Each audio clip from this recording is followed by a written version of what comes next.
All right. Okay, I guess we're live. Hello there, everybody. So first of all, on behalf of all of us here at LoadSmart, we just wanted to welcome you all to this amazing event from Laboratoria. We are super excited to be here and we're honored to sponsor such an awesome initiative. So thank you for having us. And, before we get started, I just wanted to quickly introduce everyone who's going to join the session today. So starting with myself, I am Caroline, and along with Monica here and Claire, we represent part of LoadSmart's talent acquisition team. So Claire will actually start us off in a little bit by giving you all a quick intro about our company and, just so you guys can get to know us a little bit better. And then Monica will take it from there and will lead us into a very special panel / Q&A session with some of the most incredible leaders that we have here at LoadSmart today. So we've got Júlia, who is our Senior Manager of Product Design. And we also have Débora and Larissa, who are both engineering managers here with us. Once again, thank you, ladies, for being here today. We can't wait to hear more from you. And now, I guess without further ado, let's just, get this started. And I'll hand it over to Claire, who's very excited to tell you more about who we are. So Claire, do you want to take over? Absolutely. Thank you so much. And just to reiterate what Caroline said, very excited to be here and a part of this important discussion. So LoadSmart, right? What is LoadSmart? LoadSmart is so many things, but the reality is every single day we are disrupting the freight industry. It's no secret. The logistics and supply chain space is archaic, and what LoadSmart is doing is automating it. We are moving more with less. We are an organization that is comprised of over 40% technology-focused employees. So everything that we are doing is in the technology space. LoadSmart is a high-growth startup. Over the past 20 months alone, we've gone from roughly 200 employees to about 800, and I want to say 40 as of my numbers most recently. So we are in high growth right now, and with that, that is because of our people. We are creating a culture of curiosity, of energy that is absolutely contagious. We offer a wide variety of benefits, growth opportunities, equity within our organization. We have employees from all over the world. Of course, we are headquartered here in Chicago. We started in New York, but we have colleagues in Brazil, Pakistan, a big hub in Arizona. We have really employees all over the world because the reality is that technology and freight is nonstop. So really excited to be with all of you here today and continue this panel discussion. Caroline, I'll pass it back over to you. Awesome. Thank you so much, Claire, for that quick intro. Now, I guess we can get started. And like I said, Monica is going to lead our discussion with the ladies here today. So Monica, do you want to take it over? Yeah, so first, thank you so much for everyone to join. So can you talk a little bit about how did you all start and what was the most challenging part in the beginning, in your career? So if Larissa, if you can start. Yeah, sure. So very happy to be here. I started in the tech industry back in 2013 when I was finishing my master course in computer science. So I prepared my CV and sent to a lot of open positions that I saw, about 20 or more, because the hardest part is preparing the CV. After you have that, you just send to all the positions that you can. So some of these companies scheduled interview with me, and I succeeded in one of them. It was a junior position in data science in a Brazilian company. And the most challenging part to me was after I joined, of course, was not believing in myself. So I had a strong imposter syndrome, and I had no idea this was sort of common. I was too ashamed to say like, oh, I don't understand, I don't know, can you help me? And I just had a feeling that everyone else knew a lot more than me, and I would never speak up. But after talking to some other women, I understood that this was like a, a common feeling, and I improved on that. Okay, yeah, thank you so much for sharing that. So, Júlia, can you share with us? Yeah, I'm glad Larissa talked a little bit about this imposter syndrome, because I think it's something that affects us all, especially in the beginning. I actually come from a non-tech background. I started my career back as a journalist. I worked a couple of years as a reporter. Then I shifted to content strategy and communications. And then I discovered this thing called UX design, which was pretty cool. And I decided to migrate. And I think the most challenging was that as a non-tech person and non-design background, at the beginning, from a hard skill perspective, it was really hard to thrive. And I thought I needed to be good at everything. I thought I needed to be a great UI designer, a great product designer, a great strategist, great at content, great at UX, all the techniques. And I think it took me a while to realize that I don't need to be good at everything. I don't need to compete with the folks and the people out there who are actually graduated as designers. The bachelor, they are better at it than I am, but I have other skills, like I have strategy skills. I'm great at storytelling. I'm great at, presentations. And so I think the most important part of this challenge is to, find what differentiates you and just use that instead of comparing yourself. It's good to be inspired, but you can surround yourself from amazing people like we are here. And I think that's the most important part. Create your own path, Yeah, okay, totally. Yeah. Thank you so much. And Débora, with you. Yes, hello, girls. Thank you for having me here today. And so let's go. I started in 2009 as a developer for a hospital system company. After 1 year working there, I changed to my second company, where I spent 1 week as a developer. And suddenly I changed to a coordinate and network managers for e-commerce platforms. And where I have stayed for more than 11 years. Yes, it's not so common in tech environment, but it happened. And almost 9 months, I started at Lautert as an engineer manager in an integration squad. So I would say that the most challenge part at the beginning was when I switched my career from developer to manager. It took a good time to prove to all the men inside the meeting room that the only girl there, that's the girl that was usually entirely ignored by them, was the person who would coordinate and manage their requests. Yeah. On the other hand, it was tough to prove to my men colleagues, my team, that I was the right person to be in that position. Yeah, but things start running well after some proof of knowledge, some good deliveries, and I could show them that I didn't need to know everything at all, and it wasn't a competition. So after we overcome these challenges, we build that trusting relationship. Wow, so amazing. So many amazing experiences here. So thank you so much. And tell me, do you always wanted to be a leader, and how is it to be a female leader in a male-dominated area? So if you, Júlia, if you can start this one. Yeah, sure. I think everybody at some point starts to question yourself if you want to continue to move as an individual contributor and technical side or leader.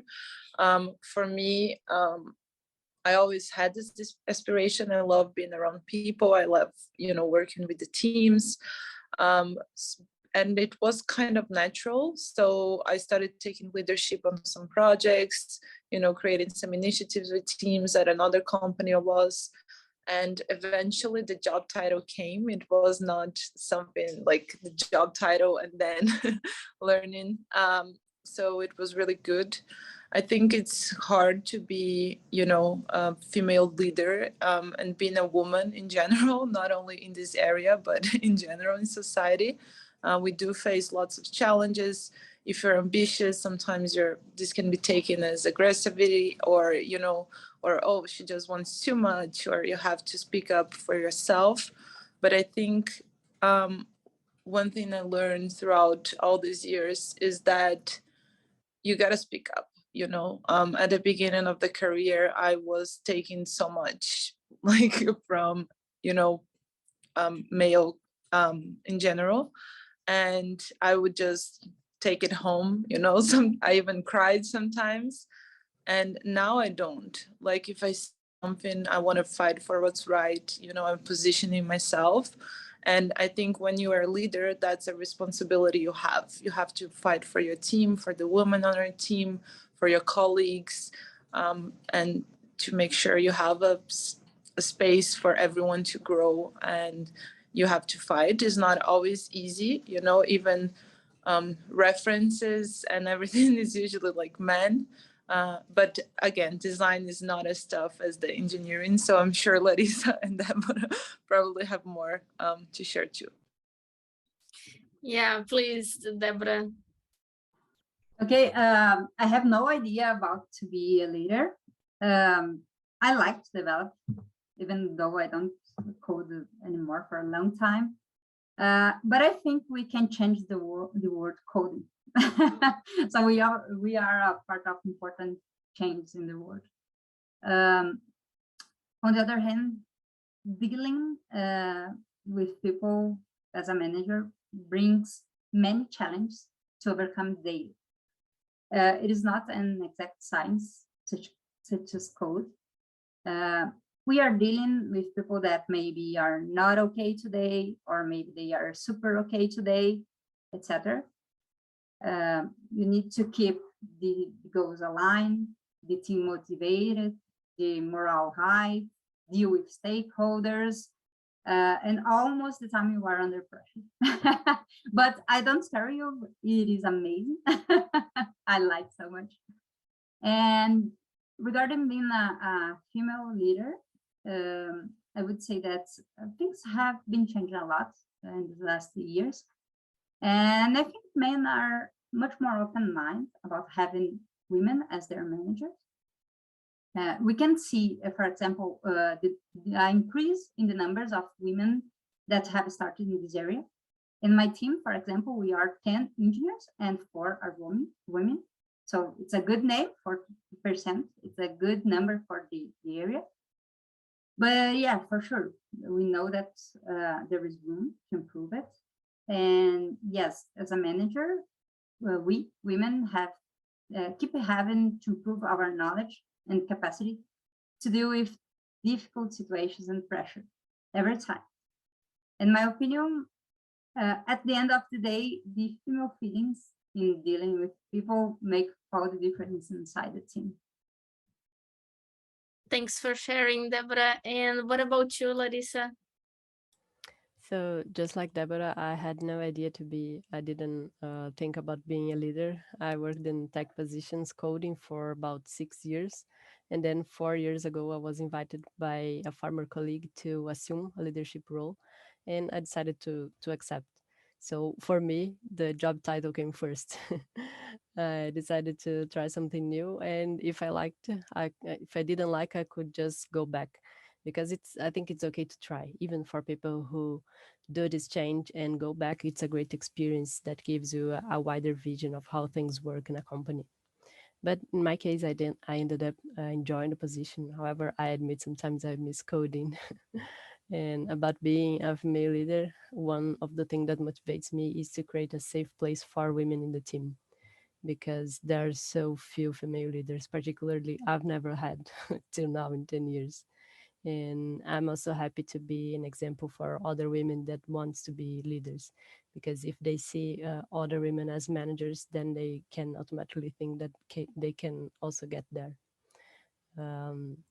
However, there are some, depending on the company, it's hard to really be part of the men's group. Sometimes they are very closed, but unfortunately, this is not something that I have experienced only as a manager, also as an individual contributor. And also about being in general a woman in the tech industry, sometimes it's annoying to deal with flirts. But I guess it's happening less now that I'm a manager. Don't know if it's a coincidence. Okay, thank you. And as a final thought, what would be your advice for a person who wants to get a job and doesn't have the experience, the work experience yet in the area? So yeah, if you can start, Débora, this time. Okay. So when we are in a junior position in any area, not only in the tech area, our knowledge, our real world experience, our track records are limited. There is room to improve our hard and soft skills. So in my opinion, a good way to spotlight ourselves at this moment is showing talent, attitude, passion, and potential. Be involved with communities, be active on GitHub, develop pet projects to train, learn, be aligned with what the market is looking for, and know a little about a lot. My experience say that, and Monica and the HR girls can confirm it. When companies are looking for junior, they are looking for passion, for positive attitudes toward the work and the company core values. A good foundation in software development is good too, just to know about the factory designer, good practice, agile practice, this kind of things is good. But everything else is secondary in this junior position. The specific languages, frameworks, tools, everything is secondary. I think all the girls here can agree with me that we all know if the candidate has a good foundation, she will learn wherever technologies the company uses on time. So that's it. I think the more important is show the potential. Exactly. And what do you think, Larissa? So one of the things that I consider really important is to have connection with people that are working in the area you want to join. So if you have friends in tech companies, that's already a big advantage. Otherwise, if you don't, in the physical world, you can go to events, to meetups, to co-working space, and talk to people that are in the company you are interested in, or at least in the same area. So you can ask to these people what is important to join their companies, about the cultural in general, and also about the positions. Maybe for an engineer position in some companies, they value so much to contribute to a GitHub repo, to have personal projects, or to contribute to open source projects. And for a designer position, Júlia can tell better, but probably you have to build a portfolio. So take notes on what people say it's important, and prepare the best you can. In the online version, you can connect on LinkedIn to people and have this conversation. Some people have already reached me out, and I try to help always. Then apply to these open positions. And one good hint here is to search on YouTube how to prepare for a software engineer interview, and then prepare accordingly.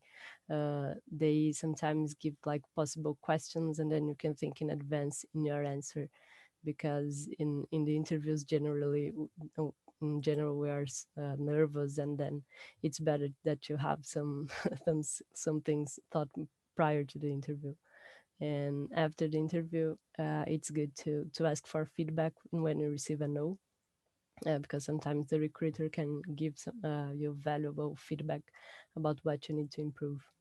And also for tech positions, it's important to train the coding. So look for some challenges over the internet and do them before the interview, like in a week before, when you have to do like live, you are already prepared. Thank you for these tips, Larissa. And you, Júlia? So +1 to everything they mentioned. but I would say also do a research. I think something that was very helpful in the beginning is to talk to people in the area, in all areas. You know, the tech space is big. There are so many opportunities. Even in design, you could have 12 different job titles. So I think it's important to do the research to find out what you like, what is your passion, as Débora was saying, and then to create a strategy and a goal for your career as well. Sometimes we cannot afford to do that, so we kind of figure as we go and the jobs come along, but you can always try to tweak, you know, some projects to align with that goal. So when building a portfolio, I think it makes easier, and you might get a better chance at a job if it's more fitting into what you're looking for. So for example, if you want to be a great UX designer, right? I don't really look in portfolios for the dribble shots, amazing UI. I want to know how you think. So that's why I think it's important to have this alignment between what you're looking for in the portfolio.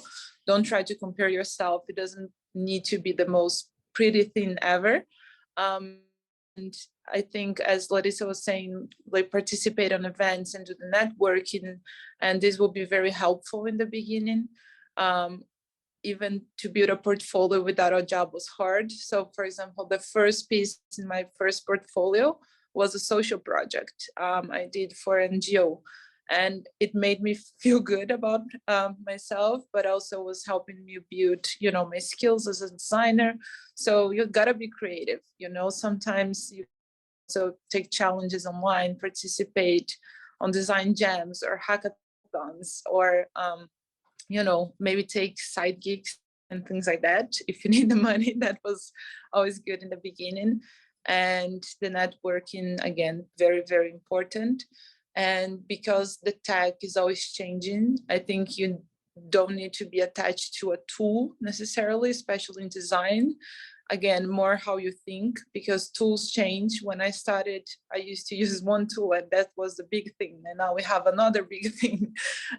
So I think it's important to never stop learning, you know, knowing what's out there, figure out new trends, consume that, and just have your education continuously staying current. And again, it can be YouTube videos if you like that. It can be courses, it can be formal education. There are so many options out there. And I think every chance is a opportunity to explore a new skill too. Thank you so much, Julia, and everyone for your participation here. Carol, with you.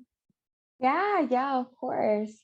All right, well, I think that's a wrap. Awesome. Once again, ladies, thank you so much for taking the time to be here today, you know, for sharing your experiences, all of your tips. To all of you watching this, we really hope you enjoyed what we put together here for you. I know this was short, but I really hope, you know, we really hope that you feel empowered to really conquer the tech world as you step out of this program. And, you know, hopefully we'll get a chance to connect with some of you soon. We're really looking forward to that. So thank you for watching this. Yay! Bye, girls.